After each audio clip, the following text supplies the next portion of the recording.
शकता किती छान दिसते। आता माझ्या तर तोंडाला पाणी सुटले। तुम्ही पण हा पदार्थ नक्की ट्राय करा। हॅलो फ्रेंड्स, आजची आपली रेसिपी खूपच वेगळी असणार आहे। आज आपण बनवतोय वरणफळ। सो चला तर मग आपण आपल्या रेसिपीला सुरुवात करूया। तर त्यासाठी लागणारे साहित्य आहे, मी 1 वाटी तुरीची डाळ घेतली आहे, 10-12 शेंगदाणे घेतले आहे, 1 कांदा चिरून घेतला आहे, 2 हिरव्या मिरच्या चिरून घेतल्या आहे आणि 1 टोमॅटो बारीक चिरून घेतलेला आहे। सुरुवातीला आता आपण याचं वरण बनवण्यासाठी डाळ शिजवायला टाकू आणि हे सर्व आपण त्यातच एकत्र शिजवण्यासाठी टाकणार आहोत। आता आपण गॅसवरती वरण शिजवायला टाकणार आहे। मी त्यात टाकलाय कांदा, हिरवी मिरची, टोमॅटो आणि आपण चवीनुसार मीठ आणि थोडीशी हळद टाकणार आहे।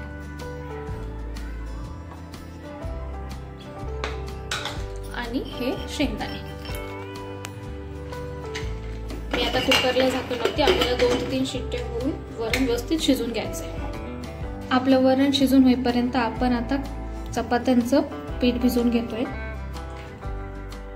मी इथे 1 मोठी वाटी गव्हाचं पीठ घेतलेलं आहे आणि आपण आपल्या नॉर्मल चपात्यांना भिजवतो तसं पीठ मी भिजवून घेते। आता आपलं पीठ भिजून झालंय, आपण वरणाच्या फोडणीची तयारी करूया। सो इथे मी आता मिक्सरमधून मसाला बारीक करते। सुरुवातीला मी 7 ते 8 लसणाच्या पाकळ्या, 3 ते 4 हिरव्या मिरच्या, कढीपत्त्याची पानं, थोडेसे जिरं आणि थोडासा खोबऱ्याचा किस झाले। आता आपलं वरण तयार। मी आता याला व्यवस्थित मिक्स करून घेते। आता आपण याला फोडणी देणार आहे। आता आपण वरणाला फोडणी देण्यासाठी कुकरमध्ये 1 मोठा चमचा तेल टाकले। आता आपलं तेल गरम झालंय, मी आता त्यात मोहरी टाकते, अर्धा चमचा जिरं, कढीपत्ता आणि हे मी मिक्सरमधून बारीक केलेली मिरची, खोबरं, बारीक कट केलेलं टोमॅटो। आता मी 1 चमचा लाल तिखट घेतेय, 1 चमचा कांदा लसूण मसाला, थोडीशी हळद आणि पुन्हा आपल्याला चवीनुसार मीठ। आता आपलं टोमॅटो व्यवस्थित फ्राय झालंय मसाल्यामध्ये। आता आपण त्यात हे सगळे मसाले टाकूया। 1 ते 2 मिनिटं मसाले फ्राय झाले की त्यात आपण टाकूया आपलं शिजून घेतलेलं वरण। वरणात मी आता 1 ग्लास पाणी ऍड केले, कारण आता आपल्याला वरणफळासाठी जास्त घट्ट असं वरण नाही लागत, पातळ लागतं। सो तुम्ही बघू शकता मी या कन्सिस्टन्सीवर पाणी ऍड केले आणि मी आता त्यात टाकणार आहे कोथिंबीर।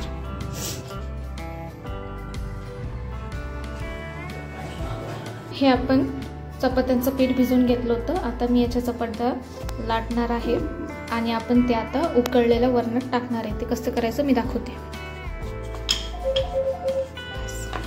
वरणाला चांगली उकळी आली आहे, तुम्ही बघू शकता। वरण तयार आहे आणि मी आता चपातीला असं कट करून घेतेय आणि हे कट करून आपण वरणात टाकणार आहे। सो मी आता हे छोटे छोटे तुकडे करून ह्याचे वरणात टाकते। इथे आपलं वरणफळ आता शिजून तयार आहे। बघा किती छान दिसते बघा, आणि ही कन्सिस्टन्सी बघा, मस्त। आता तोंडाला पाणी सुटले। आता पटकन आपण प्लेटमध्ये काढूया आणि खाऊया। सो आपली गरमागरम वरणफळ खाण्यासाठी तयार आहे। बघू शकता किती छान दिसते। आता माझ्या तर तोंडाला पाणी सुटले। तुम्ही पण हा पदार्थ नक्की ट्राय करा आणि आम्हाला कमेंटमध्ये कळवा कसं झालंय हा पदार्थ।